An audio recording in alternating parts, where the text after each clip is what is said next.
welcome to the Infinity Bros podcast, the only podcast that is perfectly balanced, as all things should be. My name is Isaac Edlin. I am your host tonight, and with me I have a large amount of good friends that I would like to announce with me. Two of them Infinity Bros, and one a very special guest. So let's go to the bros first. My number one bro and good partner in crime is Zayne Ellis. That's right. Zayne, how you doing today? Fantastic. That's right. You did me first. That's right. I remembered the bit. I remembered it. I got to do that every single time I'm on a podcast with you now. Otherwise the bit is going to die. So take that, the other Infinity Bros. In the other Infinity Bro, speaking of the devil himself, it is Jarret Curtis. So I was a little hurt that I wasn't number one, but I can accept it. Zayne is the enigma. He is. But now I'm not. Not only am I not number one, but I'm the other Infinity Bro, right? Like that hurt. Well, hey, brother, that hurts. Jarret, I would say that I did call Zayne my partner in crime, but if we're pairing people up on this podcast, it's you and me are a pair. Zayne is with Robbie, and Max is obviously with Mark. So it's me and you. We're also partners in crime, but I'm a different partner in crime with Zayne because we're like night shift bros, and we record episodes at 8:30 in the morning and stuff like that. So it's a different. It's vibe. fine. It's fine. Vibe. If you see tears on the Patreon, it's just I still love you. Somebody's Jarret. cutting onions. Yeah, I still love you. Let's announce our very special guest that we have on the Infinity Bros podcast. It is our good friend and patron, LJ Lowery. What up? Glad to be here again. LJ is a good friend of the Infinity Bros podcast. He is currently the president of Geeks Under Grace, an awesome organization that you guys should all check out. We'll put some links in the show notes so you guys can go check out his content. And he is also a member of the podcast, the Geeks Under Grace podcast. So, LJ, it is good to have you here. And he is one of the founding members of the Infinity Bros Patreon as well. So, perks, guys. You've gotten into the inner circle of the Infinity Bros if you're a patron member, all right? I'm a living advertisement. I'm here. A living advertisement. He's wearing, you guys can't see this on the podcast portion, but he's wearing an Infinity Bros hat. He is literally a living advertisement for the Infinity Bros. I'm a shill. What can I say? He's a shill, and we love him for it. Thank you so much for hanging out with us tonight, LJ. Well, I really just want to dive into it because we have a crap ton of stuff to talk about. But the first thing I want to do is actually introduce the Infinity Gauntlet. Are you a heel or a baby face? If you could make any flavored Cheez-It, what would it be? Is it pronounced Grogu or Groku? If Keanu Reeves isn't in the movie, can it be star-studded? It's time for the Infinity Gauntlet, here on the Infinity Bros podcast. So, LJ, the last time you were on our podcast, I believe it was episode way back in the 90s. Episode 94 is our Eternals. Yeah, not those 90s, a different 90s. Episode 94 of the Infinity Bros podcast. He was on our Eternals review. And for some reason, we didn't get around to doing an Infinity Gauntlet, which you know very well. So I wanted to do that for you. And we're going to be putting you through the gauntlet. For those of you just joining us for the first time, we always put our guests through a gauntlet of questions from each Infinity Bro and see if they can survive and make it out the other end of the gauntlet. So are you ready for the Infinity Gauntlet, LJ? I am. All right. I've got a question from a very strong Infinity Bro. It's Robbie. I know you were thinking Mark in your head, but I wanted to clarify that this is actually Robbie. So his question is, you're a time cop, and you have to make the decision to get rid of all memory and storylines from one of the original Avengers from the MCU. Who do you choose and why? Oh my gosh, the original Avengers from the MCU. I love this. I actually personally like the movie, but what I'm going to say is Hulk. The Incredible Hulk. Because I think that he's definitely, because of the Universal stuff, he's been done dirty. And if they were able to do it proper again, if I was a time cop, I would find a way to get Marvel those rights. There you go. That's the way you use those time cop privileges correctly. Yep. Actually abusing the privileges and doing what should have been done in the first place. I'd go rogue and be like, nope, this is... you're not getting the rights to this movie, Universal. Good. Yeah, I like that choice. That's a good one. And really, like, you in the original Avengers storyline, anyways, like, even if you take Hulk out of the equation, you still got the smart guy Tony, and you can kind of, roll with that too. So I think that's a solid choice. Good one. All right, Jarret, why don't you go ahead and go to your Infinity Gauntlet question? All right, buckle up.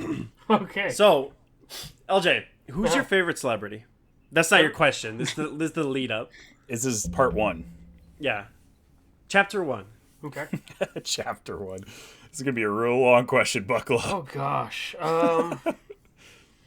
This wasn't supposed to be the hard part. No.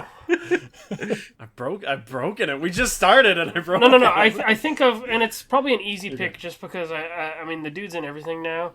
Probably almost too excessive, but for a long time, I mean, it still kind of is The Rock. Like, that dude can almost do, like, no wrong.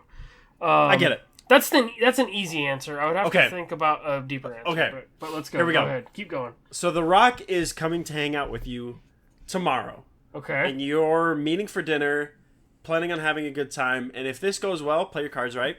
You are now best friends with The Rock. You're in on everything. He's dragging you to movie premieres. Like, step aside. All of his other... Kevin Hart is out the door. It's now LJ and The Rock, right? Yes. Yes. I'm down. In order to pull this off, though, you have to cook him dinner to impress him. What do you make? One of the only things I know how to make, personally, is a tri-tip, which is a West Coast dish. Yeah. And the dude eats a lot, so I would have to make like a ton of them. Yeah. And they're almost like, depending on the kind of cut you buy, it's almost $30 a cut. So I was gonna say, and tri-tip is not huge. That's not a huge cut of meat. Like, no, it's a great cut of meat though. So that definitely tri-tip. Yep. A lot of protein. Yeah, I love that. So for Pacifier 3, massive dude. It's LJ and The Rock turn into some tri-tip. Yeah. Love it. That's a good one. All right. We've got our spicy one coming up here. This is from Infinity Bro Mark.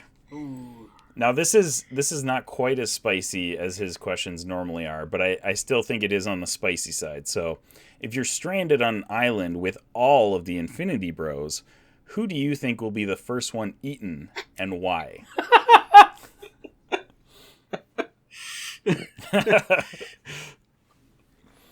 Oh my gosh. LJ's dying. I'm going to say, you know what? It's sad to say this, but it's probably going to be Max. I don't think you're wrong, honestly. That's the right answer. He's got the least amount of survival skills. He probably has the most amount of like muscle mass that could sustain all of us for a while at least. I think that's a solid answer.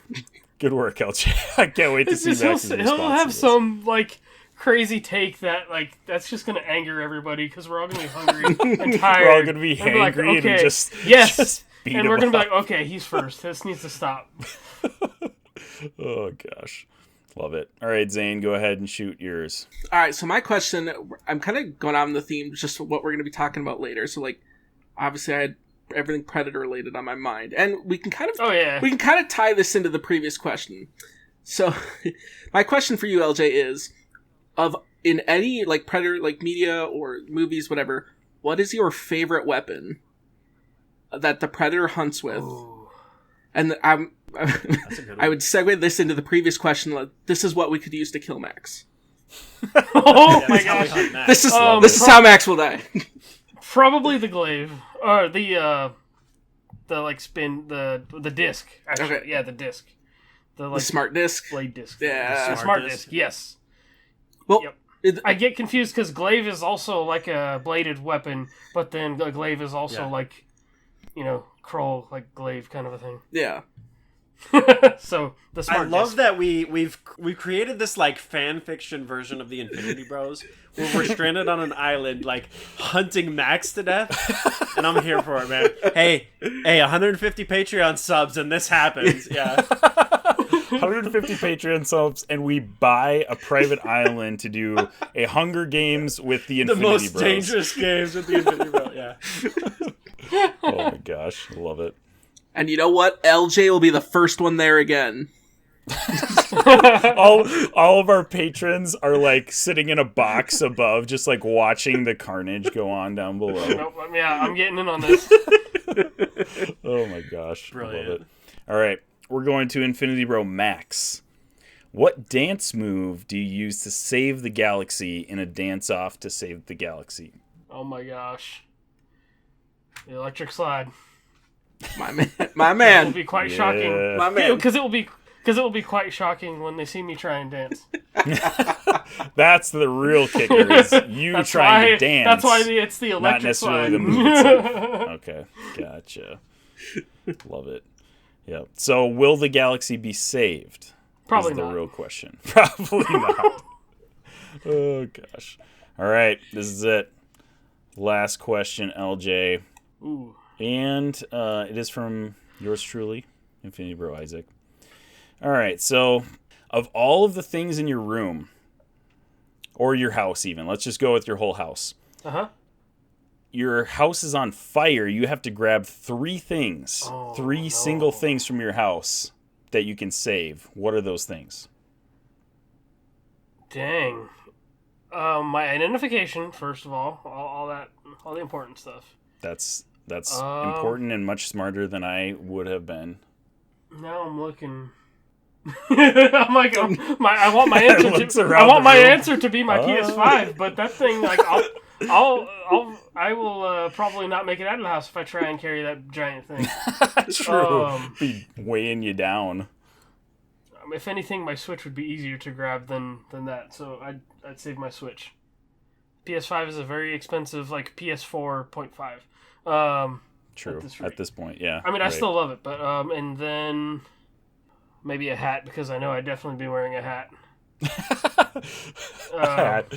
So not even clothes or anything. You're just streaking out there, and you got a hat on. I mean, I'd be wearing clothes. New clothes would be easy to buy. I assume clothes would be included, but yes, no.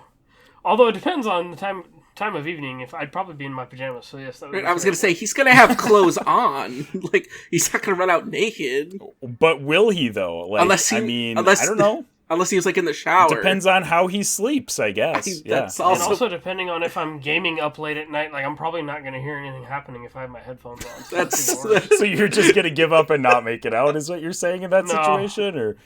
I would feel the warmth at my back and be like, what is going on? And then just like, you turn around and it's too late. Yeah, it'd be too late for me. Poor LJ. Make it out. The captain goes down with the ship. And if you guys haven't figured it out already, puns and self-deprecation is what I'm all about, so. Yeah, we appreciate that about you.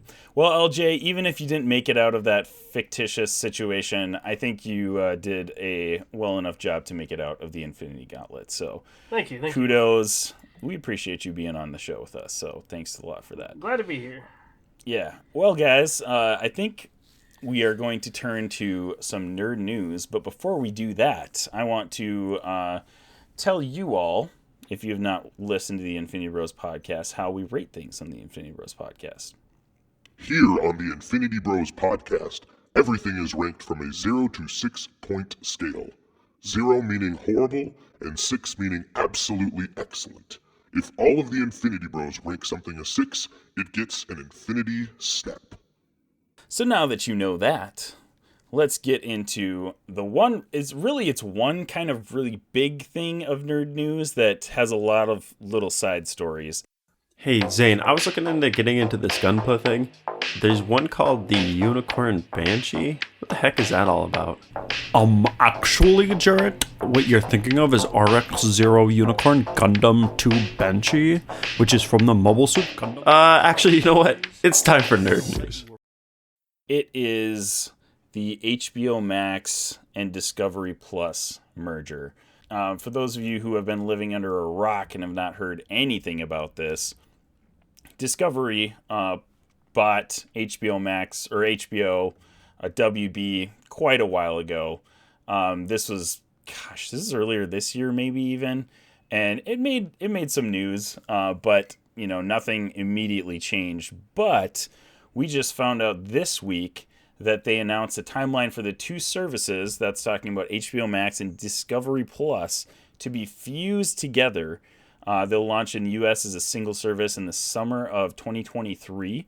And as a result of this, they are going in a very different direction and axing a lot of projects, including Batgirl and the highly anticipated Scoob sequel, both of which were basically in post-production, like done and ready to be released on HBO Max. So guys, this is big news, especially within the nerd community with Batgirl. I mean, on one hand, Batgirl was not a super, super highly anticipated drop. It was made for HBO Max. It was made for streaming. There was no theatrical release or anything like that. But this movie is basically done. Like, they don't have to do a whole lot in production at this point, is what all the reports have been saying, to be able to just drop this on a platform. So we'll go around and kind of talk about a few things that's going on here, but I'll go to you first, Zane. What are your whole thoughts on this? Why is WB or Discovery going this direction? And why would they just axe something that is basically completed? You know, isn't that just a huge waste of money? Right, like, that's something I couldn't even completely wrap my head around, because it was like, I could understand if, like, they wanted to cut before they put more money in, like, if they're getting stuff ready, you know, to ship out, get it to theaters, you know, spending more money from that aspect. But, like, as far as I knew, like, this was just going right to HBO, just to streaming. I guess I don't understand putting the axe out. Like, if it's already done, just throw it on HBO. Like, just throw it on the streaming service. Like, if it's going to theaters, understandably, you don't want to sink any more money into it. I mean, it doesn't make sense if you're already, you know, 95% of the way done. Maybe just finish it, see what you can get out of it. But, like, on this, yeah, it makes no sense. If it was just going to streaming, I don't know why you wouldn't just throw it out there. But, I mean, if they got a plan and they're sticking to it, you know, all right, maybe this is just heralding of, hey, we're actually trying to make big changes here, but just from a business standpoint, it doesn't seem to make a lot of sense when it was just going to go to streaming anyways. Like, why would you not just throw it out there? Especially when the total, like, streaming service, like, it's not going to merge fully to, like, 2023, was it? So next year? Like, yeah, 2023 summer would be when the whole new streaming platform right. goes live. So it's like, I don't think you're really hurting anything just throwing it out there right now, but... Yeah, and basically they had a $90 million already in the project in post-production. The CEO of Warner Bros. Discovery, David Zaslav, kind of announced like a 10-year plan that they had for DC films, and apparently part of that is just shelving or just canceling a bunch of these projects that are kind of in production. One of which was Batgirl, obviously. Also have heard reports, this is not an official confirmation from Warner Bros. Discovery, but the Green Lantern show is going to be canceled. You know, a bunch of other like DC projects that are in the works currently are probably going to be canceled as well. The one that is, interestingly enough, been confirmed by the director of the film is the Flash film that is kind of still in production, post-production, wherever they're at with that. Jarret, why is this the film that Warner Bros. Discovery is keeping around and not Batgirl? This is the thing, right? Like, I understand the need for a clean slate. If you're going to start cutting properties left and right, you know, do it unilaterally, but you have arguably one of the most divisive and like hated actors of all time right now. Like, this dude literally kidnapped a child, like, from a reservation and is doing Lord knows what in Hawaii, tearing crap up, and they're like, you know what? We would need this dude as our headliner. Like, this is the guy we want to keep out of all of this mess. I want to sit in on these meetings. I hope, like, you know, obviously in 2035 or whatever, we'll get a Netflix documentary on, like, the behind-the-scenes decision of this and, like, the life of Ezra Miller and whatever the heck happened. But, like, honestly, I want to know what the heck they're thinking doing this, because it makes no sense to me. Like, is it just that they've sunk so much money into it? But I can't imagine, like, all the other properties that they've canceled have to combine to equal or at least outweigh that. Right. And the bad press from this, like starting out, I don't know, man. It's to me, this is just a sour note. And it just keeps getting worse. Like every so often, every couple weeks, we hear another thing about Ezra Miller just being a terrible person, and it's like he kidnapped a native girl. Like, I mean, she came willingly or whatever, but like he gaslit her into leaving her family, and like straight up kidnapped her. And I'm like, wild. And he's got a warrant out for his arrest. He's literally on the run from law enforcement at this point. And Warner Bros. Is like, oh no, this one's coming out. Like this one's. My guess is it has to be the budget, because they put $300+ million into this movie at this point, and which is a high budget for a superhero movie in general. So, man, it's that's got to be it. But still, you spent $90 million on a movie that's never going to see the light of day.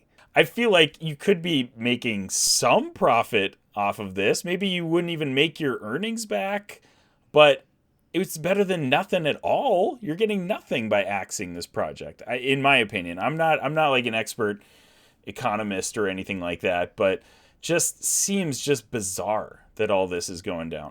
So, all right, the one project that I'm seeing on this list here that has been greenlit, still haven't been rumored that has been canceled yet, is Peacemaker, as far as like DC projects go. That was greenlit for a second season. That's hilarious. And then The Flash, which the Flash director confirmed on Twitter that it is not in danger of being cut, which, again, is just bonkers to think about.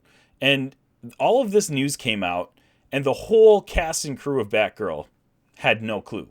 Like, they were not told previously.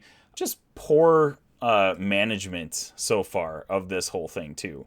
So, all right, LJ, what you got for us? What is your reaction to all this news?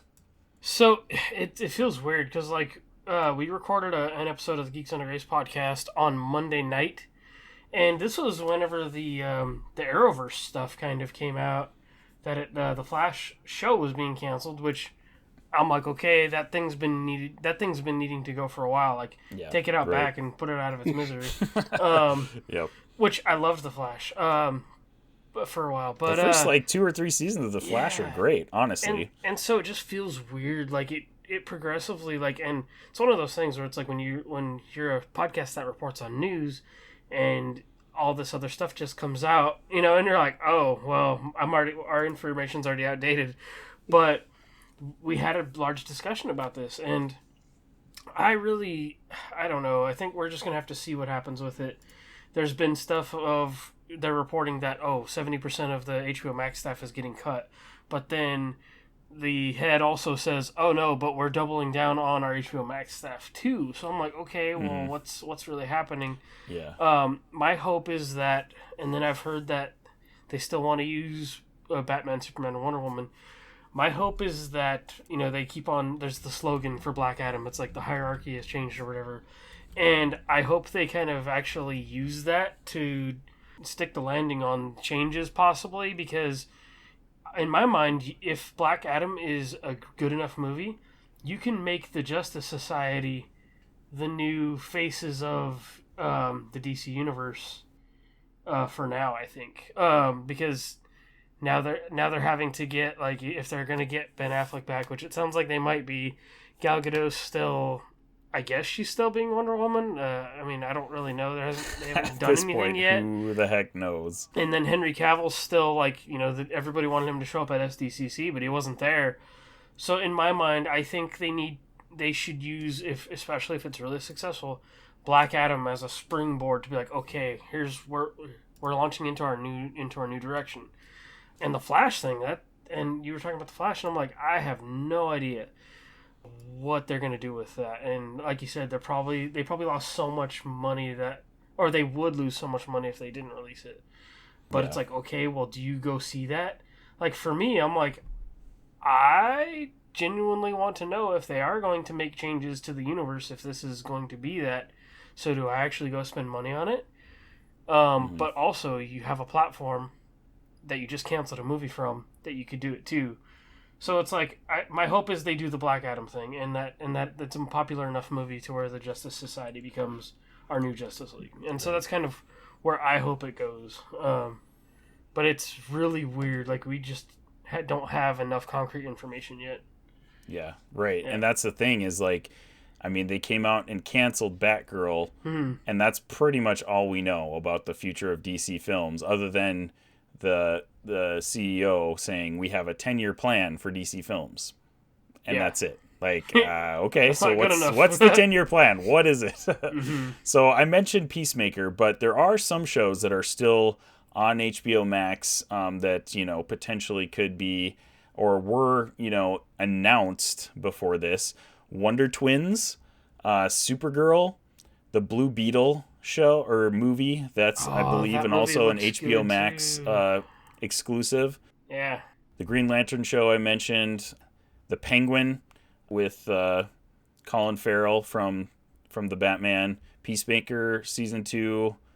So a lot of these shows are, and then Harley Quinn, actually, Zayne and I mentioned that on a previous episode, which just released their, was it third season?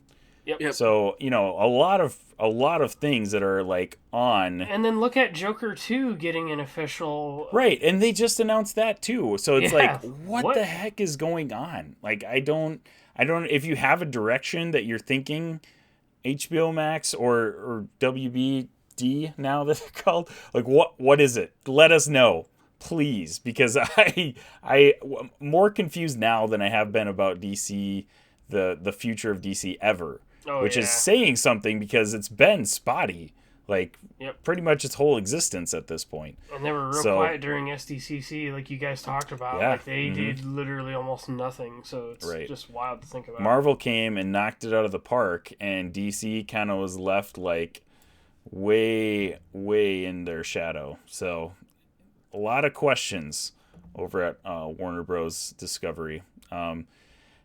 The cancellation of Batgirl is just an odd thing. And there's one thing that is in common with Batgirl and The Flash, and that is actually Michael Keaton, which is a weird kind of connection. Michael Keaton was in Batgirl. He's also in The Flash. This guy actually is kind of hilarious. He wants nothing to do with like any of this mess. He's like, whatever, I don't care either way. He said, I saw an article the other day that said he's never sat down and watched a superhero movie ever. And he's the Batman. Like, just wild stuff. I love that about him. But anyways, there's that one like little connection. They were at one point were trying to bring everything together finally. And now I feel like it's just all falling apart.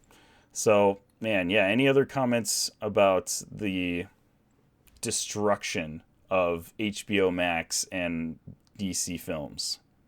Gosh, I mean, like, this was talked about. I don't know if this was official, but there are rumors that like they were going to try to go forward emulating the 10-year plan that Kevin Feige set with, the beginning of the MCU.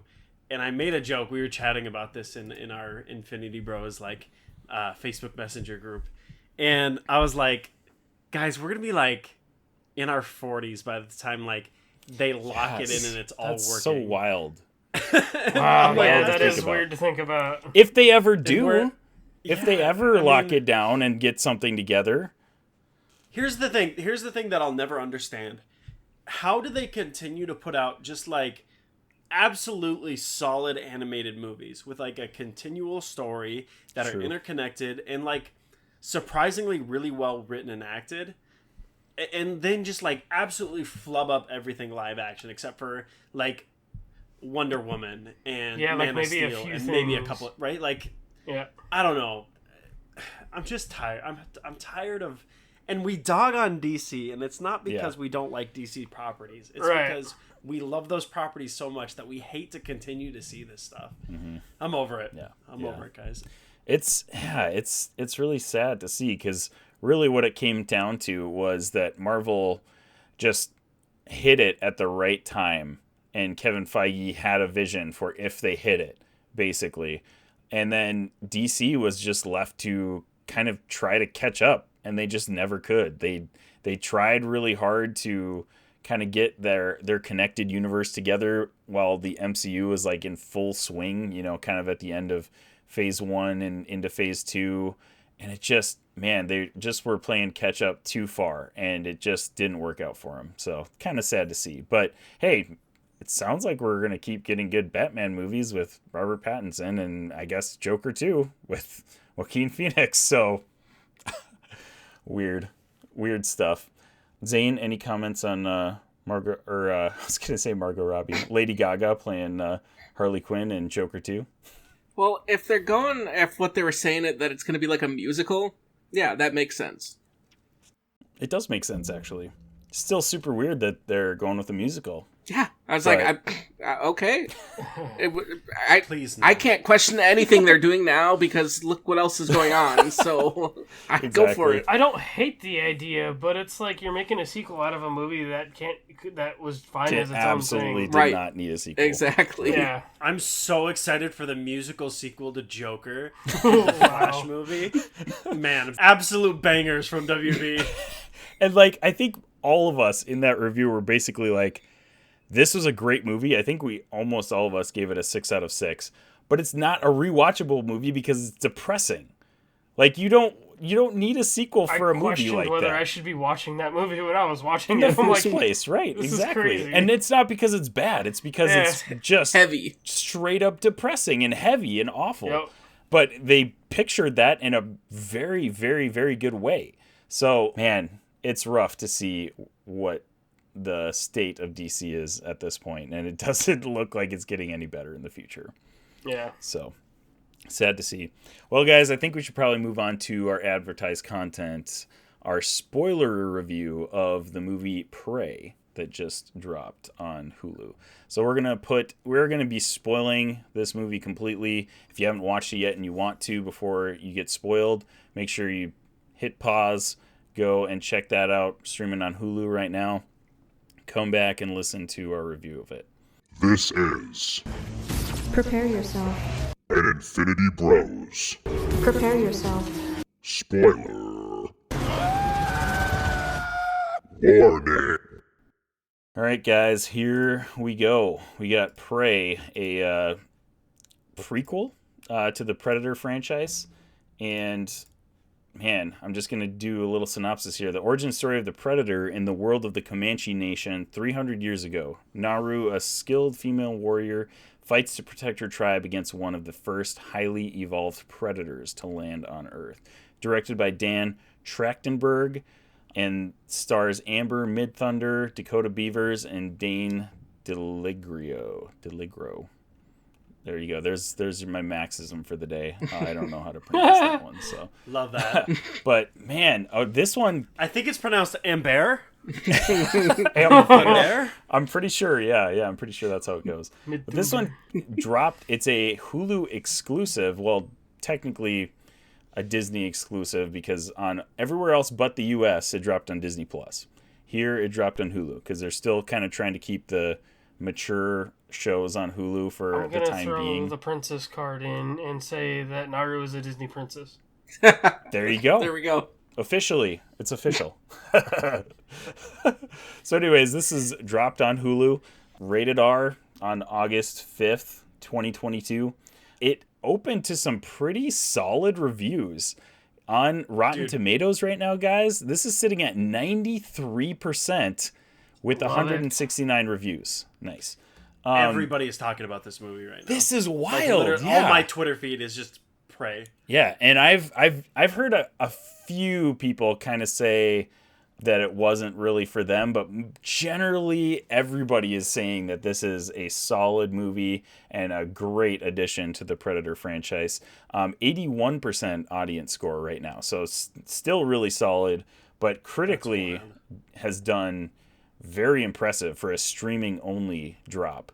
And one of our good friends, Jared Buckendahl, got to watch this early, and he's one that we have on the show quite a bit, and we trust his reviews, and he was very high on this movie, and I feel like he is pretty critical. I mean, that's like his literal job as a movie critic, and he thought this movie was very impressive. So you can check out his review on that as well. But man, guys, we're just going to dive right into it. I mean, this is set in the Comanche Nation 300 years ago.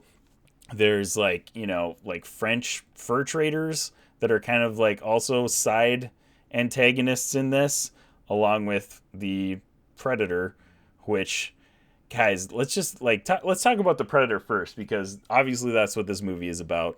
What were you guys' reactions to, first of all, that we're getting a prequel to the Predator series? Zayne, I know Zayne, and this is the reason why we have LJ on this podcast, because he's a big Predator fan as well. But Zayne, why don't you go ahead and give kind of your thoughts coming into this movie? Well, I mean, ever since they announced it, I was super excited for this movie. I'm also just really have enjoyed this series. Like, I remember as a teenager, my first introduction into all this was actually watching AVP, Alien vs. Predator, and it just went out from there. And I just really fell in love with just this, everything that this universe encapsulates. And even just the fact that the original Predator movie was just like this idea of like, hey, we're just going to make this movie. No one thought it was going to become like what it did. And like, it just grew, and that original Predator movie is an iconic of everything from memes saying like, everyone knows, if you haven't even, you don't even have to have watched the movie, Predator. Like it has become a cinema staple, if you will.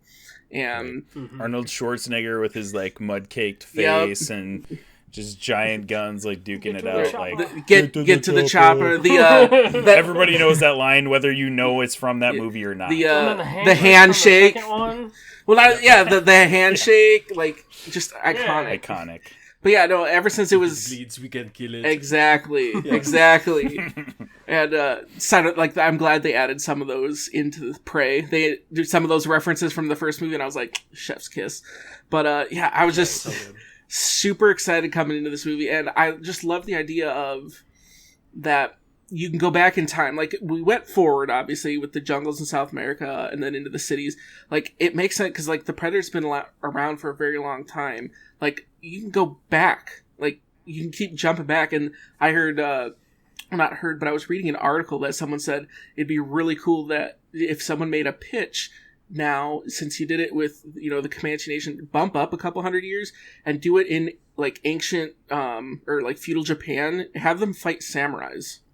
Like, just start, you can just start going through history, have them go samurais, have them like pirates. Yeah, like just like adapt that Assassin's Creed thing, just put them in like different places. Exactly. In history. And I feel like the paintings at the end of the that first credits thing, like kind of could hint at that possibility. So it could happen. Right. Yeah, they definitely did. For sure. And so, yeah, I'm just like, I'm all about it. I'm fully on board. Let's go. Mm-hmm. Yeah, and Jarret, I'm going to go to you. I mean, you have a little bit of a different perspective on the setting of this movie, just living on a reservation and being a part of that community. Can you speak to that and give us a little bit of insight of what you were thinking before the movie? How are they going to handle this, like, being set in the Comanche Nation 300 years ago and all that? Yeah, so this was really surprising. So first of all, it was super cool to see Amber Mid-Thunder. She is from here. She's enrolled here. She didn't grow up here, but like my brother-in-law saw her at a powwow a couple weeks back, like here on the reservation. That's wild. So she's around. Like I know she's been back a couple times, and so like that was super cool to see. Like not just native representation, but like she's from this community. Close connection, yeah. That's awesome. Yeah, which is just amazing. And then like the way they did the setting was really cool. There is a whole thing, and I would suggest that people do this. I haven't done it yet, but apparently they did the whole film dubbed in Comanche, which is amazing because like native language preservation. Yeah, it's hard to get to, and you can like obviously like do a little bit of research and you can find it. It's listed separately from the main movie, but Comanche Nation had 100 native speakers as of like 2007 or something, and to be able to like go from that to a full dub. Like, that's awesome. Kids are gonna be excited for this and learn their native language. And all the actors reprise their roles too. Yeah, exactly. Yeah. And so like, obviously, like this movie is just, we're loving it, right? Like everybody here's talking about it. My wife loved it. There was some cool things like the lilies at the end and all this. Like, it was it was just really cool to see that representation. And we've talked about it. I mean, obviously I've talked about it the most, but like, man, Reservation Dogs just kicked off season 2. I love that show. My sisters and their families are watching Molly Denali, which is like a native cartoon on PBS or something. Peacock has Rutherford Falls. We have Alekwa Cox as one of the main like players in the MCU, like street level now. Like, it's a good time to be invested in like native entertainment. And so, this was so dope, man. And like, I think they did a good job with it. Like, we walked out of the movie. Me and my wife walked out of the movie. I say walked out. We walked out of our kitchen, I guess. Yeah, we figuratively walked out of the movie, like, really excited about it. And I think it's cool to have stuff like that, because there isn't a lot. And like, you know, my wife even said, like, we didn't have stuff like I didn't have a female native-led, like, action movie to look up to. Like, that didn't exist. Yeah, right. And so the fact that you have this now is just fantastic. And, gosh, this movie was a ride, man. I love it. Mm-hmm. Yeah, so cool to be, you know, from that perspective, and it really sounds like they handled all of that really well. And as a totally super duper white guy, like, I thought this movie was incredible. It slapped. It's amazing. Like, I loved all of the, you know, the Comanche Nation stuff that they did in it. Everything about that was fantastic. And filmmaking, too, was incredible. Some of those shots. Ooh. Yeah. Oh, yeah. The cinematography. I think that's why it's getting this critical score, because the cinematography in this movie is incredible. And I think that's where a lot of those early, you know, 80s, 90s action movies kind of suffered, is the cinematography, just because we've come a long way since then, honestly, is what it comes down to. But man, this movie was beautiful. It was beautifully shot. So, and yeah. just to touch on this too, the fight scenes were phenomenal. And even like the fight scene where she has in the camp with the French traders, it like obviously has nothing to do with the Predator at that specific point. And that's like one of the best fight scenes in the entire film. Yeah. Absolutely. I was like, they did not phone this in. Like this is sick. Well, that's why I was here. It was really cool too. Like when I was watching, just how some of the fight scenes played out, and then like when the end credits were rolling, the fight coordinator was actually titled Native American Warfare and Tactics, whatever. So like it was someone who actually dope. I missed that. Yeah, it was That's actually sick. someone who like That's specialized in like ancient, like actual native war. And I was like, so this is another piece of history too. Is like, there's an actual native sign language, right? And I was taught this by some of the elders. A good friend of mine who's now passed, his name's Del First. He taught me some of this stuff. He taught me some Dakota language, and he taught me some native sign language. And the idea was, if you had like two bands meeting that were hunting, and you didn't know like whether this person was Dakota, whether they were Crow, whatever, like you could talk to them in sign language so you wouldn't tip off whatever it was that you were hunting. Mm-hmm. And they use that in the film. Like there's a point where awesome. I think the brother asks if she's okay, and she does this, which is like that's the okay. And I'm like, dang, that's so like cool. They really invested in in Wow. Yeah, dude, phenomenal. The fact that they did like the native, right, and that was the other part that I had to give props to, because like everything that Amber Thunder's getting is well deserved. She was fantastic, but like that completely overshadows Dakota Beavers, I think was his name, who plays her brother. Oh yeah, this was the first movie he's ever done. Like I would not, right? I would have never have guessed That's that. wild. He was so good. It's like he'd never acted before, or not act, but like he'd never been in a movie like this. And it was just like sure, and just the chemistry those two had, and just the way, like he, as much as Amber Thunder steals the show in this movie, like he's very much the side star of this as well. Yeah, for sure. Yeah, absolutely. I think I mentioned at the very beginning of this review that we're going to talk about the Predator first, and we've definitely not talked about the Predator at all because these actors stole the show. Like this is a movie about them, not necessarily about the Predator, and you know, obviously that's kind of what all the other Predator movies are about too. But like that was the moment in those other movies that you're looking forward to, is when you know you're seeing the Predator in action. Like this part was an engaging movie aside from the Predator, even though the Predator was still obviously the main, you know, antagonist in this movie, but still their story was just so convincing and so well told that it's kind of hard not to talk about them, honestly, when you're talking about this movie. Yeah. Anyways, back to the Predator again. LJ, I know you're a big Predator fan. Yeah. I, as a not huge Predator fan, thought this Predator looked sick with the kind of like the bone like mask thing that it had going on. Where would you put this on, like, visually? Like, how well did this movie look compared to all the other Predator movies? My gosh, I loved it. To me, like, this is my favorite Predator design. They really went into detail on basically not giving him the same armor and same weapons they've been giving him every movie. They really reflected, like, hey, this is 200 some odd years in the past, so, you know, their technology also is still evolving at this time too. Right. So there's, you know, the different tools. The thing that I really liked was when he started doing the arm thing that he normally does, like the self-destruction thing with. But then he just dropped it on the ground and, like, set that bomb off and things like that. Like, there's so many changes, like, to his equipment. But even his armor is so minimal that, like, he doesn't have, you know, the different plating and stuff he had before. The mask especially was a major highlight for me, and obviously they really showcased the mask itself. But so I come from a video game influenced angle on this too.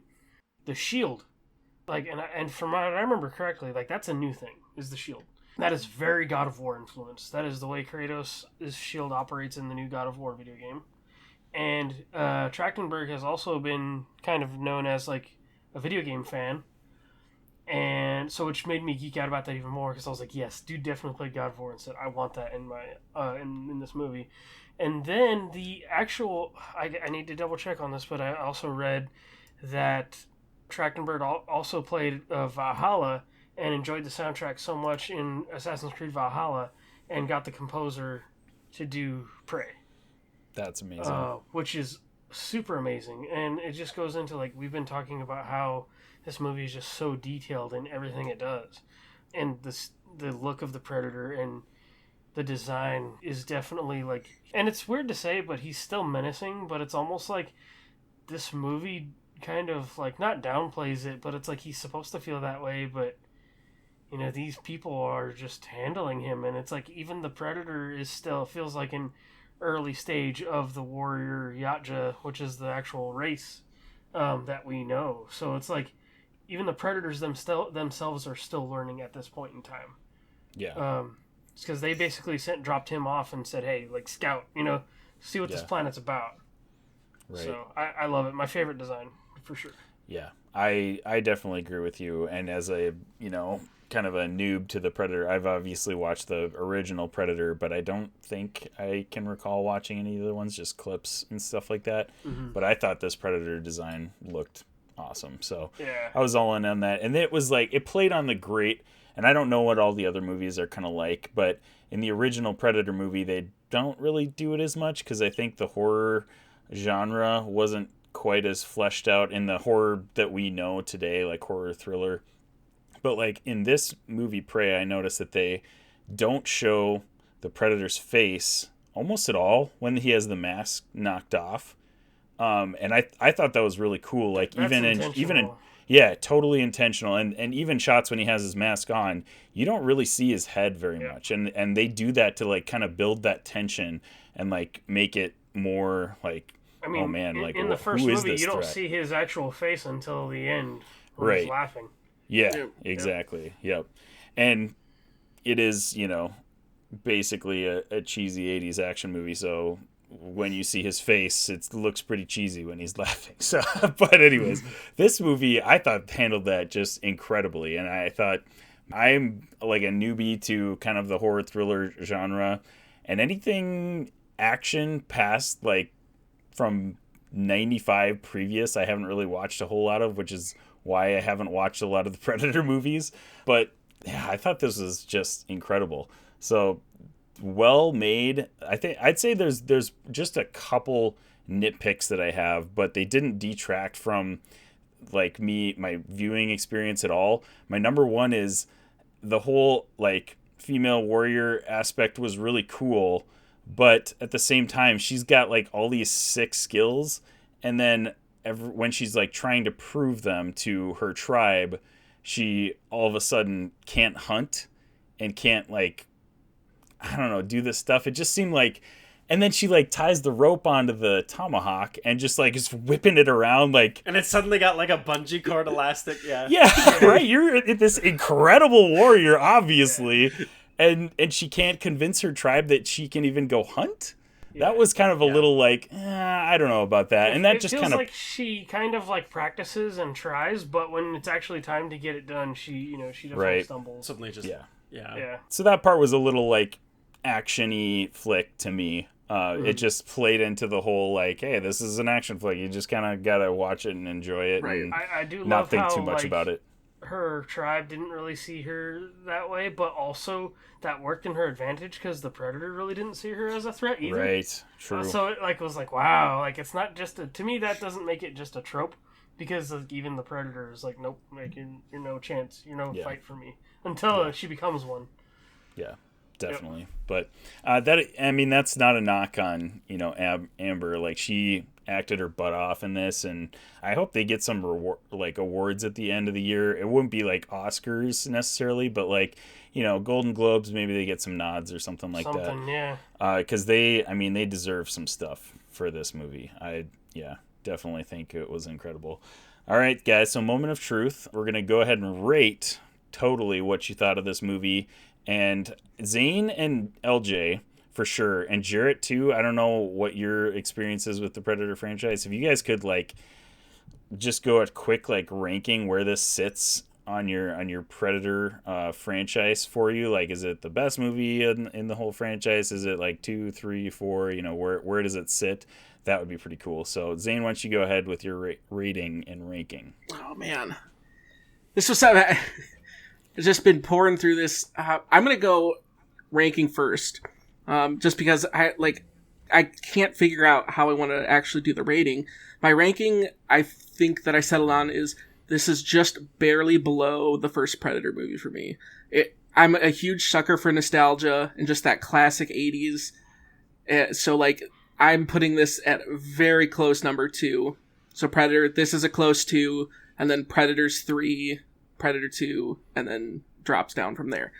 But from that, and then like I said, how there were some nitpick things like the rope, the rope tomahawk. I was like, and then just you failed at the hunting stuff, but then it just switched. And then the other thing, the one scene in particular really sticks out to me. There was kind of an awkward. It was when the French trappers like captured her, and she was she had her in the cage, and there was been this like brief moment of like silence where she wasn't answering them. And she goes to talk. It's like she carried no expression, or it's just like it sounded like someone was answering the phone as they were going through a tunnel.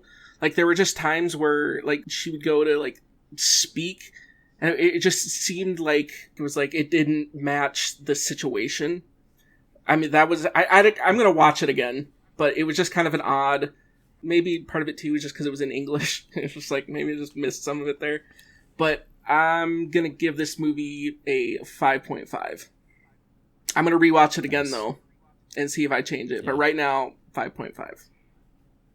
All right, Jarret, why don't you go ahead with yours? Maybe it's like recency bias, or because I'm a bit of like a golden retriever, so I'm like easily excitable. And maybe this will sour in a couple days, but like this is 6 out of 6 for me. I enjoyed this movie way more than like I thought I would. And I thought I would love it, so that's maybe saying a lot. As far as ranking goes, this has now become my favorite Predator movie. Immediately following it would be the original Predator, and then it's been literally like a decade since I've seen these movies. I really liked one of the AVP movies, and I can't remember. I really liked one, and I did not like the other one. Whichever one I liked out of those two, whichever one is the good one, is right under that. Well, that would be AVP. That would be AVP. Yeah, I think it was there because I think Requiem's terrible. Whoever wins, I don't remember. Whoever wins, they lose. So, like, yeah, we lose. Requiem's bad. Yeah. So it goes Prey, the first Predator, AVP, and then I'd never seen Predators before until I watched it last week, and that was really good. So that's immediately following that list. But yeah, this movie rocks. Prey slaps. Go watch it. Absolutely. Yeah, absolutely. All right, LJ, you're up. Okay, so my ranking is... I'm going to say this is number 1 for me because it's kind of like, you guys have said, and even Jarret has said, like, you watched it with family, obviously, because it's the, personal connection. But to me, I don't show somebody that's unfamiliar with Predator an older Predator movie. I just don't. This is the movie I show them. So that's what makes it number one for me. Like, this is the movie that I'm going to be like, oh, like, yeah, you heard of Predator, but it's like, no, just watch this. Like, I promise you're going to like it, kind of a thing. Like, this is the movie that I will recommend to people that are like, have heard of these cheesy old movies, but I'm like, nope, this is the exception right here. I think, the tribe and that story has a bridge for a wider audience to connect with, I think. So this is why I would say number one, because it is the one I will absolutely recommend to everybody. Yeah. Number two is definitely the original Predator, and then number three would probably be AVP. AVP was, I was still pretty young, and I got to see it in theaters, and so it was just one of those things. Like, it escalated my fandom for it. Also, there were books that I read that were amazing, where they had this woman that also like joined the Predators and stuff like that. And I recommend reading comics and books too, if you guys have not already. But this movie, I'm also writing a review for this movie for Geeks Under Grace, so I have to be a little bit critical here. So I can't do 6 out of 6. It's going to be 5.5 for me as well. So. I think I would agree with this, even though I'm not in the same boat as like being a huge Predator fan. Like, if I were telling somebody to watch a Predator movie, it would be this one. Like, I think that's you hit the nail on the head there, LJ. Like, this is a beautiful movie. Like, even if you weren't into action or thriller or the horror genres, like, you could watch this movie and still be entertained. I fully my nitpick is that the French guys were kind of very silly and kind of satirical in a lot of ways. Right. And then also, like, I guess we're going full spoilers, but her using the gun, I'm like, I don't know how I felt about that, or like maybe how her tribe would feel about that, like, well, actually using this technology. Now that you bring that up to you, like, it's a deeper cut, but the gun, that's Raphael Adolini's gun, and that's what's printed, and so that's the gun at the end of Predator 2 that the Elder Predator gives to Danny Glover's character. Oh, most definitely, yeah. And so the original, where that story comes from, Adolini was a pirate captain, and his men mutinied on him, and basically he fought off all of his men, died in the process, but like the Predator watched it, and so like the Predator took the pistol as a trophy of an honorable hunter or honorable fighter, and so that's why in like Predator 2 he gives it back to Danny Glover, because Danny Glover killed a Predator. That's kind of how that. So I don't know how they're gonna go from there, and that works, because like obviously at the end of this movie now she has the pistol, but we know at the end of Predator 2 the Predator has that pistol again. So like, I don't know how that's going to, like, if we get a sequel, does that mean Predators are going to come and just wipe them out now? Like, I don't know where that's going to tie in, because, since they kind of changed the origin of that pistol, but I'm interested, because it's like, it gives that possibility of like, okay, what are we going to do for a sequel? Because she has the pistol. And not to derail it further, but I think Trachtenberg has said, like, oh, this isn't necessarily an origin story or a prequel. Right. So I'm like, okay, well, what does that mean? Right. Then? Like, that's why the pistol? It's just right. set in the Predator universe, the Predator cinematic universe. And they say it's in the same timeline, so I'm like, okay. I mean, that's what he has said. Right. So I'm like, somebody's not communicating here. But that's a nitpick, Like, it's definitely weird now that we talked about it, but yeah, that's a nitpick. I think I'm on the same page as pretty much all of you guys. I would give this a 5.5 out of 6 as well. Just an incredible movie, and it's actually like really concise too, which I feel like is a good thing for somebody who's coming in new to this. Like, it's only an hour and like 39 minutes, I think. Yeah, and they get things going fast. Yeah, they get things going fast, but they don't. See, that's kind of the complaint that we've had with a lot of these MCU stories that we've had in Phase 4, is that they try to cram so much into this one little thing that they cut out a lot of storytelling that can make the story better. They didn't do that in this movie. Like, they told a a good story in the hour and 39 minutes that they had. And like you guys said, I've got nitpicks as well with her just, being an amazing warrior, and then all of a sudden she can't do it when, she's trying to hunt a rabbit, or something like that. And then also, one thing that I just wanted to comment on is that a lot of the main criticism that I've seen online is that, like, this little girl basically kills this massive predator, and it's just not believable. And it's like, bro, you're watching a Predator movie. Like, he's a literal alien coming here to hunt people. Like, if that's believable for you, then I think you're probably watching the wrong movie. And they did a lot to showcase her smarts and her way of thinking. Yeah, exactly. So it's like, to me, it's believable. And, like, the Predator killed how many French dudes and an Indian, tribe, and while they were trying to... grizzly bear. And a grizzly bear, exactly. The Predator did some awesome stuff in here and got super weak by the end of that, and she was able to use her smarts to take him out. Like, that's what it comes down to. And I don't understand how people are mad about that. That doesn't make any sense to me. I thought it was a fantastic way to do it. I always hate that argument, too, because, like, you watch back through that movie, like, you see all the stuff that the Predator's doing, but, like, do you not notice the amount of damage the Predator also takes throughout the course of this movie? Because it's like, it's the same thing. Like, he's got cut scrapes. He's that whole scene where he's using the acid to, like, re-heal his own wounds and stuff. Yeah. And it's just... he's struggling just as and much he as comes he is. back, like, 3 times as well, where you think he's down, and then he just, like, gets back up, and that's the way it should be, because he's the Predator. It's just... And I think it's... that criticism just doesn't make any sense. Well, I think it's the unwritten thing, too, like it was mentioned earlier, of the Predator... basically didn't put the respect he should have on Nabu as a hunter, because there's like, it's about the hunt and a respectful hunter. Yeah, right. And like, obviously, like, she got caught in the bear trap, and well, he let her go. Well, because he's not going to trap prey, because that's not an honorable, hunt. So like, so if you put it in that perspective, that's he probably looked down on her. He wasn't doing his stuff. Because you look when he was out with those Frenchmen, oh my goodness, he just walked through them. Like, just absolutely... it was so satisfying to watch, too. It's just like, oh, yeah, those guys are getting what's coming to them. That scene in and of itself was so good. But it just... to kind of a throwback, it was an article I was reading, and to kind of what Jarret was saying, especially with, like, the sign language, of just the little hints of that you wouldn't know this unless, like, there was a Native American influence of who was actually, like, working on this movie. One of the main producers of this movie, I can't remember her name. Is it like Julia Martin or something?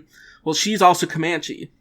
And at the end of the movie, that she actually suggested this while they were shooting, because they originally didn't have this, like, in the script. And so maybe Jarret knows this, but apparently it's a taboo thing in Native American culture to whistle at night. I don't know if you ever heard that, Jarret. So, because it supposedly it attracts evil spirits. And so, what they changed in that scene, when she's fighting the Predator in that solo fight at the end, to bring her over to him, she whistles. And that was that... She starts whistling. And that was that producer's idea of, this is why we don't do this, because we believe it attracts evil spirits. Well, she whistles... breaking rules to get the job done. To bring the evil to her. Right. And it was like, that's such a cool little touch to add there. That's cool. Yeah. It's a cool nod. Yeah, you can definitely tell there's a lot of thought put into this movie. And just, and for a streaming drop, too. Like, this could have made money theatrical, I feel This would have, like, made so much cash if it was in theaters. Yeah. I would have been there at 3:30 on a Thursday like I was for Bullet Train. I would have been there as well. I think that was a missed opportunity, for sure. I would have taken that day off work. Yeah. And even though it was my day off, but double off work to watch Prey. Yeah. Thursday in the afternoon. Like, if I didn't have that day off, I would take off work for it. I do have another review from Infinity Bro Robbie. He just got done watching it. He says, easy 6 out of 6. Incredible action and awesome storytelling. I think that's kind of things that we've mostly been talking about tonight. Just incredible movie, guys. Definitely go check it out on Hulu, or if you're not in the U.S., on Disney+.